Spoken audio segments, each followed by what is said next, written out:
Hello students, welcome to my channel. So आज हम class 7th history का chapter 5 discuss करेंगे, जिसका नेम है रूलर्स एंड बिल्डिंग्स। इस चैप्टर को हम रिवीजन नोट्स एंड समरी की हेल्प से डिस्कस करेंगे। इसका इंट्रोडक्शन देखते हैं पहले। Between the 8th and the 18th century, kings and their officers build two kinds of structure for public activities such as market, temple and mosque. जो 8 से 18 century का टाइम था ना, उस टाइम पे किंग्स ने और उनके ऑफिशियल्स ने दो तरह के स्ट्रक्चर बनाए। पहला था मार्केट प्लेस, दूसरा था टेम्पल्स एंड मॉस्को। तो ये उन्होंने पब्लिक के लिए बनाए थे, जैसे कि लोग बाज़ार में जाते हैं, सामान खरीदते बेचते हैं।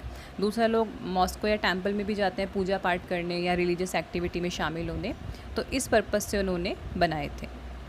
नेक्स्ट टॉपिक है इंजीनियरिंग स्किल एंड कंस्ट्रक्शन। अब किस तरह की इंजीनियरिंग स्किल थी या कंस्ट्रक्शन वर्क होता था उस टाइम पे, ये बताएंगे इसमें। अगर हम पुराने मॉन्यूमेंट्स को देखें, किलों को देखें या फिर पुरानी साइट्स को जाकर देखें, तो हमें पता चलेगा कि किस तरह की टेक्नोलॉजी यूज़ होती थी पुराने टाइम में, पास्ट में। In the time of 7th and 10th century, architect made more rooms, doors, window to building. अब 7th और 10th सेंचुरी के टाइम में क्या होता है, जो आर्किटेक्ट होते हैं, जो बिल्डिंग डिज़ाइन करते हैं, उन्होंने बिल्डिंग्स में ज़्यादा रूम्स, ज़्यादा डोर्स और ज़्यादा विंडोज़ बनाना स्टार्ट किए। Roofs, doors and windows were made by style of architecture called Trabete and Corbelled। अब ये जो रूफ्स बनाए जाते थे, डोर्स बनाए जाते थे, विंडोज़ बनाए जाते थे, ये किस स्टाइल में बनाए जाते थे आर्किटेक्चर के? ये बनाए जाते थे ट्रिबीट एंड कॉर्बेल्ड डिज़ाइन में। It is used in constructing temple, mosque, tomb. So ये जो ट्रिबीट है और कॉर्बेल्ड का जो आर्किटेक्चरल स्टाइल है, ये किसको बनाने में यूज़ किया जाता था? टेम्पल्स को, मॉस्को को और टॉम्स को। ठीक है। Arcuate architectural form used the limestone mixed with stone chip that led to faster construction। अब आर्क्यूएट आर्किटेक्चर था, ये इस तरह का आर्किटेक्चरल फॉर्म था जिसमें लाइमस्टोन को मिक्स किया जाता था स्टोन चिप्स के साथ। और क्योंकि लाइमस्टोन और जब स्टोन चिप्स को मिक्स किया जाता था तो इससे कंस्ट्रक्शन फास्ट होता था, इससे बिल्डिंग जल्दी बनती थी। ठीक है। नेक्स्ट टॉपिक है बिल्डिंग्स, टेम्पल्स, मॉस्कोज एंड टैंक्स। सो ये किस तरह से कंस्ट्रक्ट किया जाता था वो देखते हैं। Temples and mosques were beautifully constructed because they were holy places. Also kings want to show their wealth by constructing them. अब जो टेम्पल्स एंड मॉस्कोज होते थे ना, इनको बहुत अच्छे से बनाया जाता था, बहुत सुंदर तरीके से बनाया जाता था। क्यों? क्योंकि ये पवित्र जगहें होती थी, होली प्लेसेस होते थे।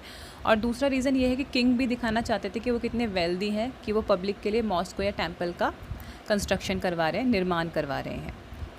नेक्स्ट पॉइंट है the kings wanted to be appear like God. और किंग्स चाहते थे कि उन्हें लोग जो हैं या उनकी जो जनता है वो गॉड की तरह समझे बिल्कुल। Persian court chronicles describe the sultan as a shadow of God. जो पर्शियन कोर्ट क्रॉनिकल्स होते थे वो सुल्तान को as a shadow of God describe करते थे कि वो जो सुल्तान है वो किसकी परछाई है? वो भगवान की परछाई है। Sultan Iltutmish constructed a large reservoir called the Hauz e Sultani और किंग्स रिजर्वियर। जो सुल्तान इल्तुतमिश थे उन्होंने लार्ज रिजर्वियर बनवाया। रिजर्वियर क्या होता है? इसमें पानी स्टोर करके रखते हैं और लोगों की पानी की नीड्स को पूरा करते हैं रिजर्वियर से। जो रिजर्वियर उन्होंने बनवाया था उसका नाम था हौज़ ए सुल्तानी, जिसका मीनिंग है Kings reservoir. Why were temple destroy? Temples को क्यों डिस्ट्रॉय किया जाता था? देखिए, जो टेम्पल्स होते हैं ना, जब राजा कोई टेम्पल बनवाता है तो वो ये शो करता है कि उसके पास बहुत पावर है, बहुत वेल्थ है। इसलिए जो दूसरे किंगडम के राजा होते थे, जो अटैकर्स होते थे, वो टेम्पल्स पे अटैक करते थे, जिससे वो उस राजा की पावर पर अटैक कर सके। ठीक है, उस राजा की रेपुटेशन पर अटैक कर सके। Chola king Rajendra first built a Shiva temple in his capital. He filled it with prized statues seized from defeated rulers। जो चोला किंग थे राजेंद्र फर्स्ट, उन्होंने एक शिवा टेम्पल बनाया था अपने कैपिटल में। और जो मूर्तियाँ थी ना उस टेम्पल में, जितनी मूर्तियाँ थी वो उन्होंने उन राज्यों से ली थी जिनको वो हरा चुके थे। उन राज्यों के मंदिरों से उन्होंने वो मूर्तियाँ ली थी या लूटी थी जिन राज्यों को वो हरा चुके थे। Garden, Tom's and fort. Mughal rulers such as Babur, Humayun, Akbar, Jahangir and Shahjahan were interested in literature, art and architecture। जो मुग़ल रूलर्स थे ना, बाबर हो गया, हुमायूं हो गया, अकबर हो गया, जहांगीर हो गया, शाहजहाँ हो गया, ये किस में इंटरेस्ट रखते थे? लिटरेचर में, आर्ट में, आर्किटेक्चर में इंटरेस्ट रखते थे। जो बाबर था उसने काबुल में 4 बाग बनवाया था। और ऐसे ही जो 4 बाग का स्ट्रक्चर था वो कश्मीर, आगरा और दिल्ली में दूसरे मुग़ल रूलर्स ने बनवाया था, जो थे अकबर, जहांगीर एंड शाहजहाँ। ठीक है। Humayun's tomb was build by Akbar, और जो हुमायूं का मकबरा है, हुमायूं की टॉम्ब है जो कि दिल्ली में है, वो अकबर ने बनवाई थी। In the time of Shahjahan Mughal architecture were fuse together in the grand harmonious synthesis. Shahjahan constructed Taj Mahal, Delhi Red Fort, Jama Masjid etcetera. जब शाहजहाँ का टाइम था तो मुग़ल आर्किटेक्चर बहुत ज़्यादा और भी ज़्यादा ब्यूटीफुली बनाया जाने लगा, क्योंकि शाहजहाँ खुद भी नॉलेज रखते थे आर्किटेक्चर की, ठीक है। सो इन्होंने क्या क्या कंस्ट्रक्ट करवाया था, इन्होंने ताजमहल, दिल्ली रेड फोर्ट और जामा मस्जिद को कंस्ट्रक्ट करवाया था। और ताजमहल आप जानते हैं कितना सुंदर है, वर्ल्ड के 7 वंडर में से एक है, तो वो शाहजहाँ ने ही बनवाया था। दीवाने खास and Diwane Aam were carefully plan, they were private and public ceremony halls. अब मुग़ल आर्किटेक्चर में दीवाने खास और दीवाने आम भी बनवाया गया। तो ये किस लिए होता था? देखिए, जो दीवाने खास होता था ना, वो प्राइवेट मीटिंग के लिए होता था, जो किंग या उनके मिनिस्टर की मीटिंग होती है।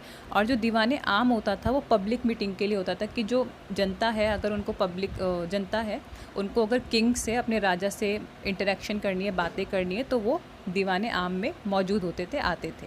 तो ये क्या थे? सेरेमनी हॉल्स थे दोनों ही, दीवाने आम और दीवाने खास दोनों ही सेरेमनी हॉल्स थे। Region and empire. Due to increasing construction activity in the 8th and 18th century, there was also considerable sharing of ideas across region. क्योंकि कंस्ट्रक्शन एक्टिविटी बढ़ रही थी 8 से 18 सेंचुरी के बीच में, और इसी के साथ साथ क्या बढ़ रहा था? आइडियाज़ की शेयरिंग बढ़ रही थी, कि एक रीजन में, एक एरिया में जो कंस्ट्रक्शन हो रहा है, वो दूसरे एरिया में भी, दूसरे एरिया के किंग भी करना चाह रहे थे अपने किंगडम में। इंस्पिरेशन ले रहे थे वो एक दूसरे के आइडियाज़ से।